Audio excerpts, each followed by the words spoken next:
I'm just going to introduce the site itself to you through its history a little bit. Then Dion's going to talk about the work we've been doing, and he's been doing in particular, and then I'll kind of round off with future prospects. So Ruskin Land is an estate in the Wyre Forest. It's about 25 miles from here, just outside Bewdley. And it's called Ruskin Land because in 1877, a guy called George Baker gave the estate to John Ruskin as an opportunity to experiment with some of his ideas. Now, Baker was, at that point in time, the mayor of Birmingham. He'd been an alderman and a councillor here for some time. So there's an umbilical connection between the city of Birmingham and Ruskin Land, this site, this forest site, 25 miles away. At that stage, the site was 20 acres. And Baker and Ruskin worked together within an institution that Ruskin founded called the Guild of St. George. It's a charity that still owns and manages this estate today. So there's nearly 150 years of continuous management. The reason that Ruskin was such an appropriate beneficiary for this gift lies in his extraordinary breadth of activity and interest. So Ruskin is probably best remembered today as an art critic. He was a champion of Turner and of the Pre-Raphaelites, but he was also a geologist. His first publications were in geology. He was a naturalist. He was a social critic and a kind of pioneering environmental thinker. So he brings together the kind of interdisciplinarity that BIFoR has been aspiring to and working towards, but also in a single individual. In terms of his environmental interests particularly, I would just point to three examples. His most famous environmental and social piece of criticism is called Unto This Last, which was published first in 1860 as a series of essays in the Cornhill magazine and then as a book in 1862. In Unto This Last, he mounts an excoriating critique of Victorian capitalism. He advocates for wise consumption. And this very famous phrase, "there is no wealth but life," is a kind of adage that he settles on in that book that's been taken up by environmental campaigners very widely. The notion that to aspire for wealth without regard to the life that ultimately that wealth needs to sustain and vice versa is a fantasy, it's a fiction, and a destructive one. So that's one example of his environmental thinking. Another example lies in a later collection of essays, lectures called The Eagle's Nest from 1872, when he talks about the extinction crisis that is unfolding across Europe at that point in time. He also thinks about famines in Asia and particularly Persia and India and how they've been caused partly through a mixture of societal and environmental policies. And then there's another famous lecture called The Storm Cloud of the 19th Century from 1884, where he recognizes the effect of human pollutants on the climate. So you can see just from those examples how extraordinarily far-sighted Ruskin is as a figure. So the Guild was established in 1878. Baker, like Ruskin, was a leader of the Guild, and it's still operating this estate. In 1930, the estate expanded by another 100 acres, so it's a substantial chunk of oak forest, part of the National Nature Reserve that is the Wyre Forest, and one of the three agencies that runs that, along with the Forestry Commission and Natural England. And since the early 2000s, it's been managed by John and Linda Isles, who also founded the Wyre Community Land Trust to work there. So that's an introduction to Ruskin Land. It's a beautiful site, and Dion is now going to tell us a little bit about the work that we've been doing there. So there's that. Shall I just hold this for you?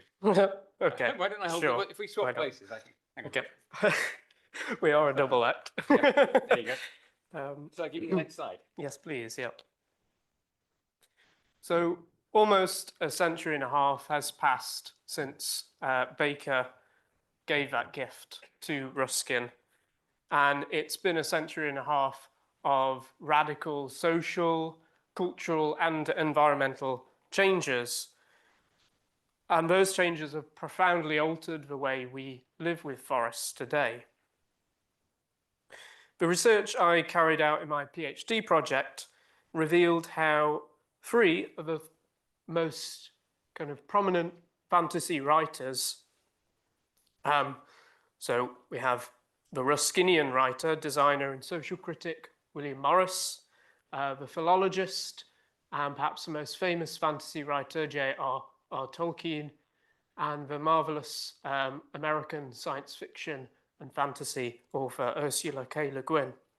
Now, all of those bore witness to those changes. So bringing together two passions of mine, which is literature and ecology, my project explored the immersive, the vivid, the extremely detailed, imaginary forest ecosystems, and how each writer created those from the dreams and anxieties of their own time. But crucially, they also open readers' minds up to other times and other worlds. They present alternative models for societal relationships with forests, which we, of course, so desperately need to realize today. The weight and the urgency of socio-ecological crises pressed me to think about literature in new ways. I wasn't just interested in reading forests in fantasy. I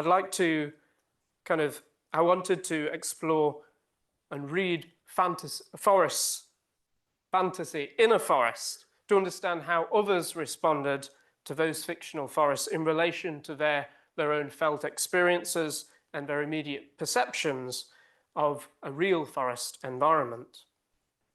So in my PhD project, I worked with a group of undergraduate students, multiple disciplines, taking them out here to Ruskin Land and reading and discussing those texts in situ along a series of free workshops. These are images of the Dragon's Nest, a sculptured circle of woven deadwood where these conversations would often take place. I wanted to test whether these imaginary forests can be used as a new form of environmental engagement. And when I was taking them out on these walks, I tried to match up locations between the textual and the actual world, allowing the fictional and the real to overlap and interact within their minds. And I was beginning to think about the text as a kind of perceptual tool to enrich our understanding of our surroundings and relate big questions and ideas within the text to the specific features and the local history of a place and to one's own personal experiences. So I'd often give them journals to write and sketch in, to record their thoughts and observations as we were walking around the forest. And during the day, we'd do activities like pressing apples from the orchard, going on a walk with a local naturalist, or making artist charcoal. And students would reflect on the experience through creative writing or by making artwork, sometimes with the artist charcoal that they had made that afternoon. And this wasn't just an intellectual exercise. I found that reading walks offered a range of social, emotional, and psychological benefits, in which a sense of fun, freedom to think outside the box, and creativity played a vital role. We'd often simply sit and observe our surroundings. We'd pay attention to our other senses beyond the visual. Or in one walk, I forced them to pay attention to their other senses by blindfolding for a portion of a walk. I collected data from them using walking interviews and focus groups and looking at their journal notes. But beyond that data which I collected, I could see the benefits on their faces, the way the group gradually bonded together on the walks and expressed a sense of freedom after they had spent the first year of university in lockdown and in isolation.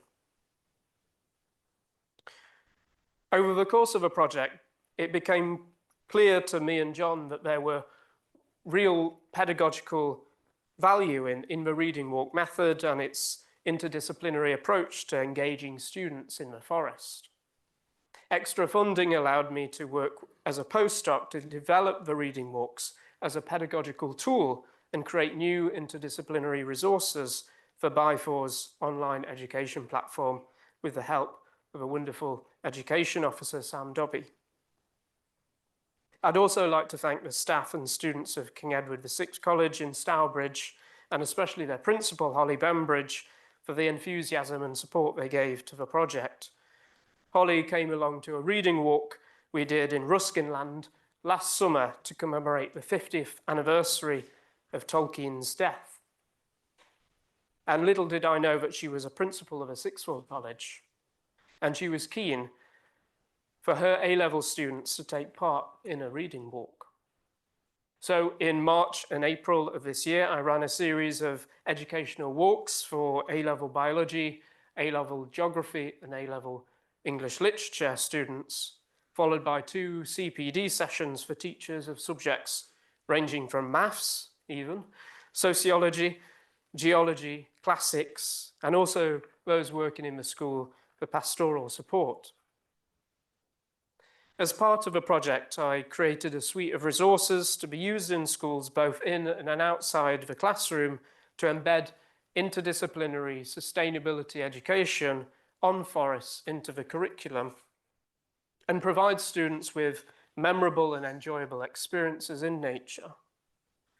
And these resources are now freely available for teachers on the education platform. These include activity packs with lesson ideas and resources, a wider reading list, 2 interactive virtual reading walks using footage captured in Ruskin Land by the Higher Education Futures Institute using 360-degree cameras, and finally a reading walk guide to help teachers plan their own reading walks in local green spaces, all of which were improved by me collecting feedback from the teachers themselves. The project sought to address the fact and the reality that our education system is not adequately preparing young people for the future they face. Although the value of interdisciplinarity is widely recognized among educationalists, there are few opportunities for this to take place in schools, which are increasingly compartmentalized, assessment-obsessed, underfunded, and under intense pressure. That politicians pay lip service to the need for sustainability education across the curriculum, but the resources and the training which are needed to support those teachers to do this are often lacking. And finally, that faced with a growing mental health crisis and disconnection from the natural world among young people, there's an increasing demand for creative pedagogical methods for learning outside the classroom.